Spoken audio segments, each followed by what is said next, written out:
Good morning, guys. It is so good to see you guys this morning. And just real quick, I know not everyone is here, but I just want to recognize a few of the people from yesterday. Yesterday, the big truck event was incredible. We had an awesome time. To Jerry's point, we probably had 100 people or so there. It was incredibly busy. The kids all had a great time. So if you participated and volunteered, if you guys could just stand up for just a second, I just want to hoop and holler a little bit. Jess, you were there. Phil, you technically, Joe, come on, Johnny was there. Okay, big round of applause. Yeah.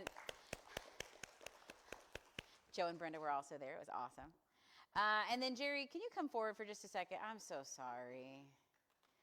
We need to shout her out just a little bit. So Jerry Cooper was the brainchild behind all of this and did an amazing job, took care of all of the details from the big to the little, got all of those different trucks there. And listen, if you don't know how many trucks, I'll get the pictures posted.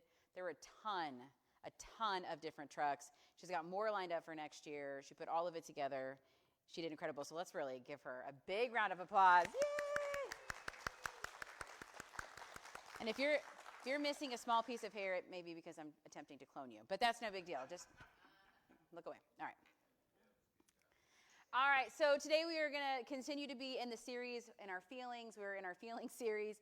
And today we're going to be looking at Esther. Now, I need to share something with you guys about Esther. And I think it's really cool. I don't know that you guys will think it's cool, but I think it's cool. So I'm going to share it anyway. You guys know I'm a nerd and I read a lot, right? We're on the same page. Well, I've also known that I was going to be talking about Esther for a couple weeks. That was always the plan for this Sunday. Well, I say always. For the last 3 weeks, that's been the plan to talk about Esther. Well, last night, I do what I always do before bed, which is I read. And not last night, the night before last. And I happened to start a new book that night. And so I'm reading this brand new book. It was a recommendation off TikTok. I really didn't dive too much into it other than it was a fantasy book, which I really like fantasy books because, again, I'm a nerd. And it was a clean fantasy book. So I thought, okay, that's checking a couple boxes. I'll read it. Well, I start reading it. I am 5 chapters into this book. It's a retelling of the story of Esther, which I think is really cool. It has fairies. It's kind of weird. But I'm getting ready to do this message on Esther, and here I am reading this retelling of the book of Esther.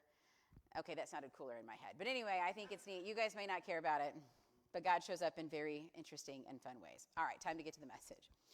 Well, Esther is a book of the Bible that I kind of have mixed feelings about. On the one hand, it has one of my favorite stories, and I think it is the definition of irony, which we're going to talk about today. But on the other hand, Esther's heroics, they just don't really seem that heroic to me. I'm just going to be honest with you. She basically talked to her husband. And if I'm thinking about heroic actions, like having a conversation with your spouse just really doesn't rank that high up there. So I've always kind of had this weird feeling about Esther, but she does save her people from total annihilation, so I guess a deeper dive is probably in order.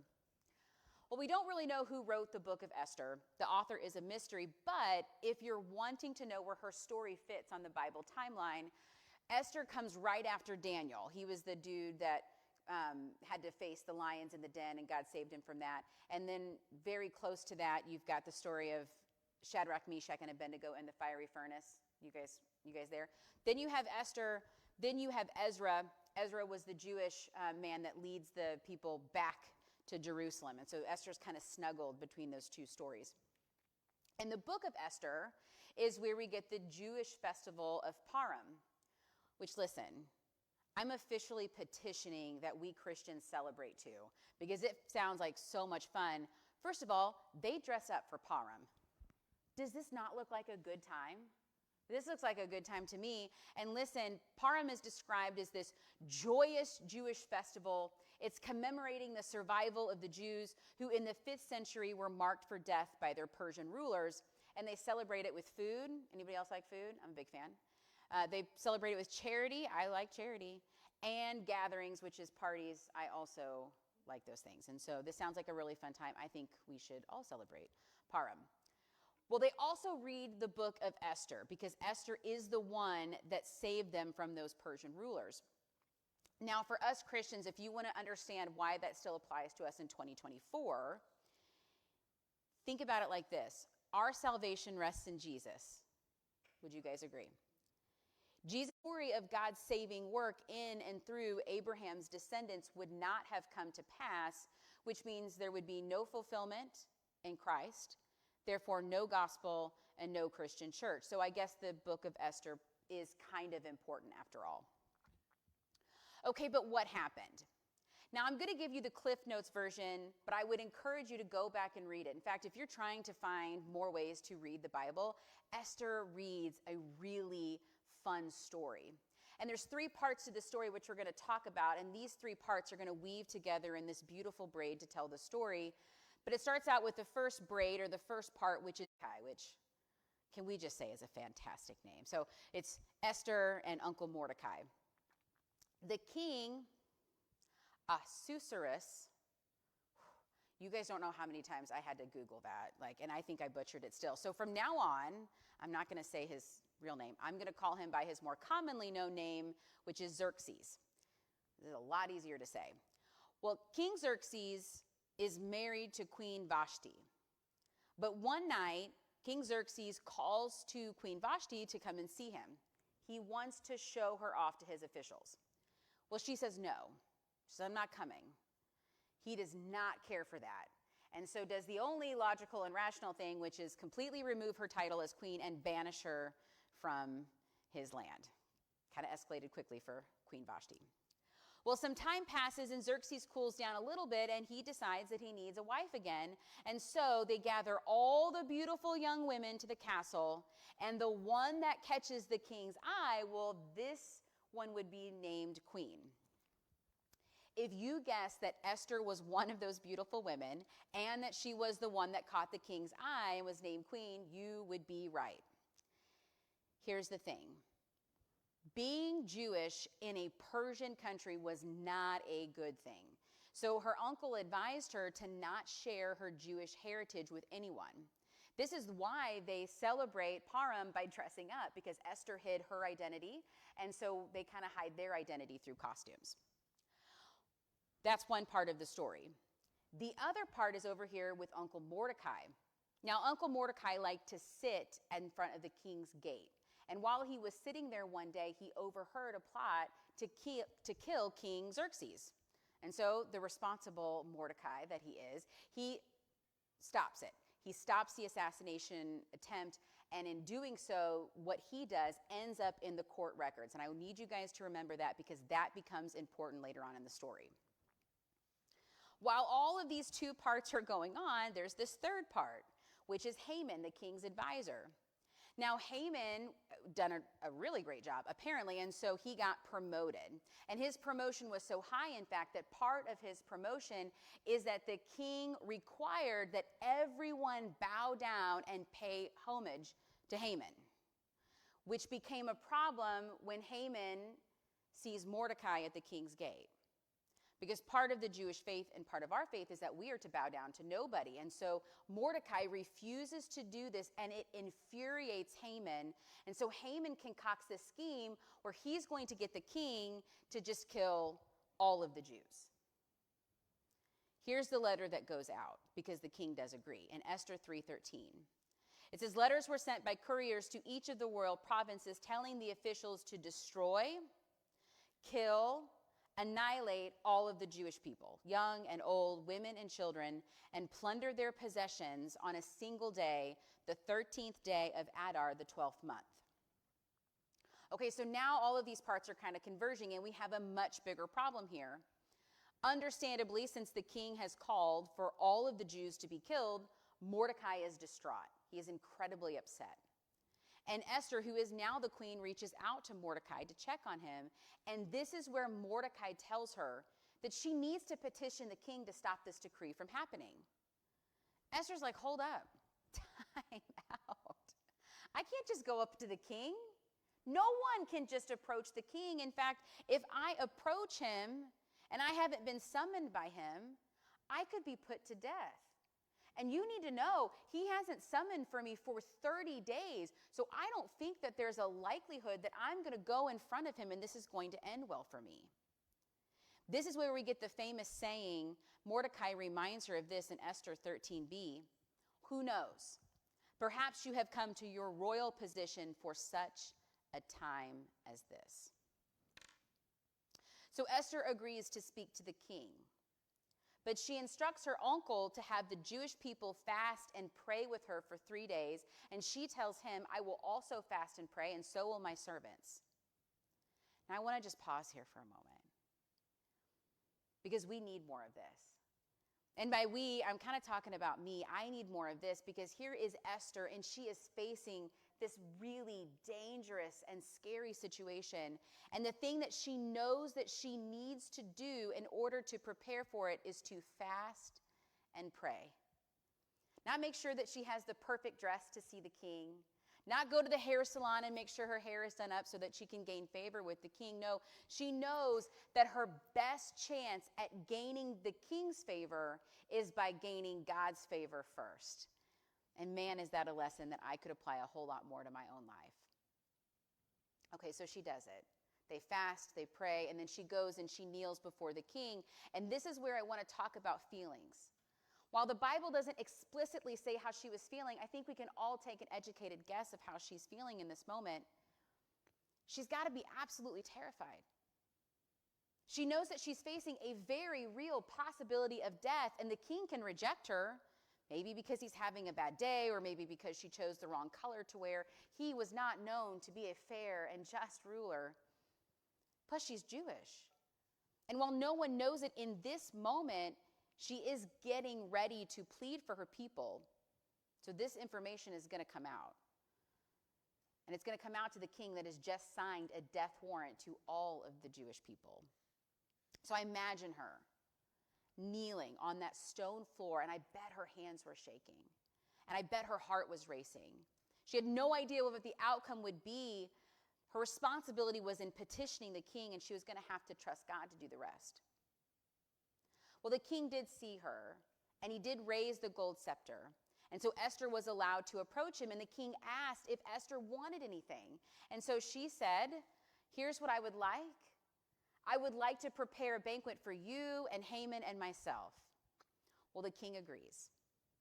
And at the banquet, he asked her again, is there anything that I can do for you? And so she says again, what I would like to do is I would like to prepare another banquet tomorrow for you, Haman, and myself.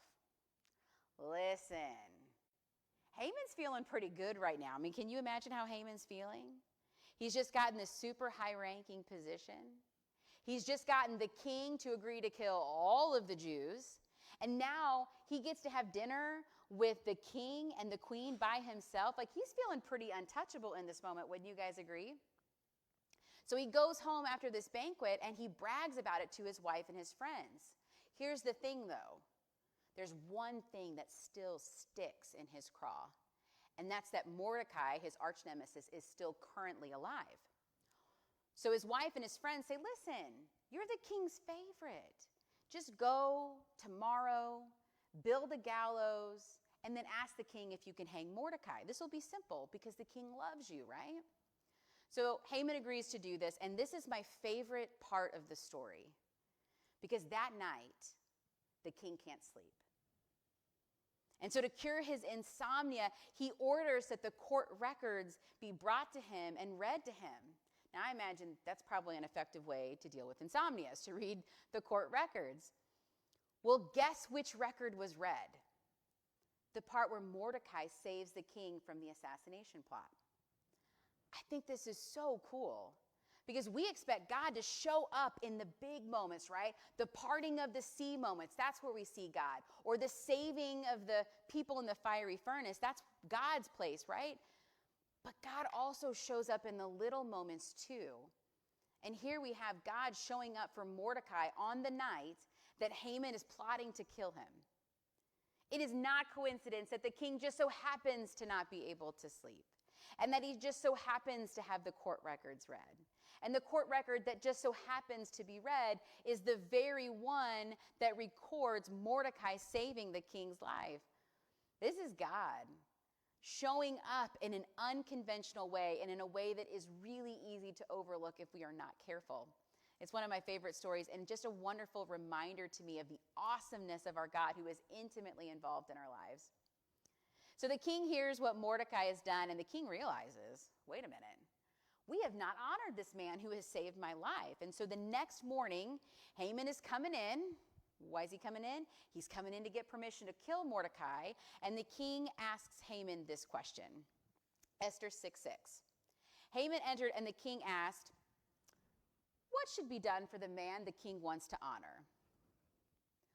Now, who do you think Haman thinks the king is talking about? Anyone heard of irony? Yeah, it's about to get really ironic up in here. So Haman assumes that the king means him because he's the king's favorite, right? So Haman says, well, I would bring that person your royal robe, and I would bring him a horse that only you have ridden. And then I would place that person on a horse and parade this person around town and have someone yell, this is what is done for the man the king wants to honor. The king thinks that's a great idea. So here's what the king says. Esther 6:10. The king told Haman, hurry and do just as you have proposed. Take a garment and a horse for Mordecai the Jew. He's sitting at the king's gate. Do not leave anything out that you have suggested. Who said God doesn't have a sense of humor? I think that's fantastic. Well, later on that night, there is that second requested banquet, and Esther's prepared it for the king and Haman.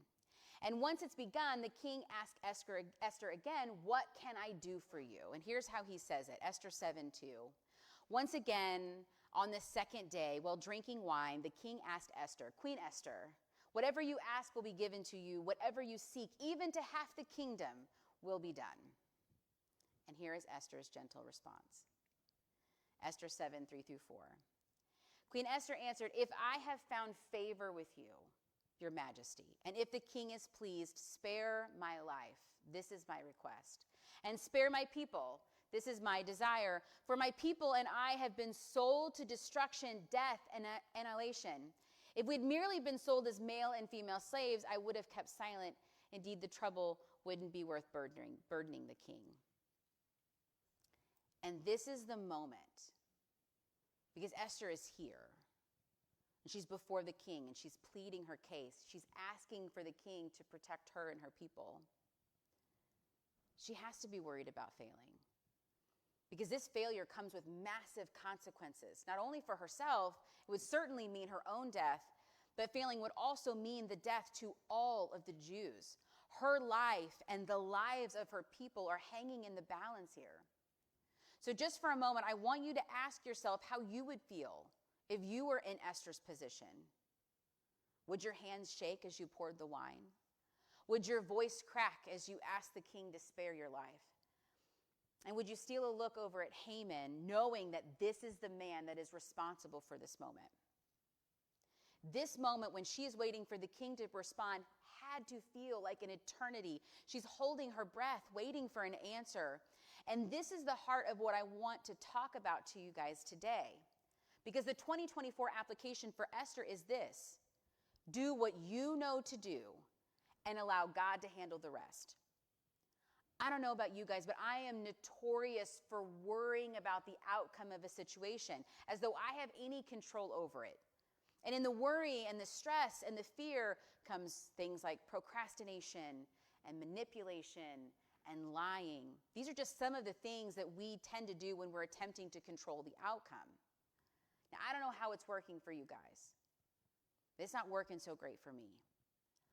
I am making my life a million times harder because rather than just do the thing that I know that I am supposed to do and trust that God will handle the outcome, I do nothing.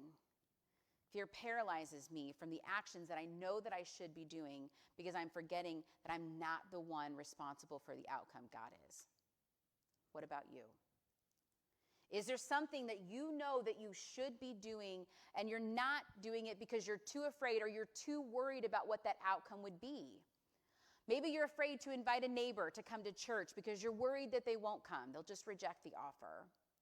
Or maybe you refuse to have that hard conversation with a friend because you aren't sure of what will happen and you're worried that it will end badly. While all of this is perfectly normal and understandable, allow me to give you some encouragement this morning. Trust God with your outcomes. That's His responsibility. You're responsible for the input. You're responsible for what you do, but that's it. He gets to control the rest. Which is how Esther could kneel before the king that day, and how she could ask him to spare her life and the lives of her people. She had no idea what the king would do. She had no idea how the king would respond. It could so easily have resulted in her death, but she trusted God. And even though she was probably feeling afraid, she did it anyway and allowed God to handle His part. You can too. And when you start to feel that fear creep in, remind yourself that your only job, your only responsibility is to control your own actions. God is in control of the outcomes. So what about Esther's outcome? Well, the king seemed shocked that her life and the lives of her people were in danger. Esther 7:5. King Xerxes spoke up and asked Queen Esther, "Who is this? And where is the one who would devise such a scheme?" Esther 7:6, Esther responded, "The adversary and enemy is the evil Haman." To add irony to irony, the king orders that Haman be hanged on the very gallows that Haman had made to hang Mordecai. Esther put her trust in God. She did what she was supposed to do, and God handled the outcome beautifully, as only the Creator can. You can trust Him too. Don't waste your time and energy trying to control something that is beyond your ability to control. Just do your part and trust God to handle the rest. Let's pray.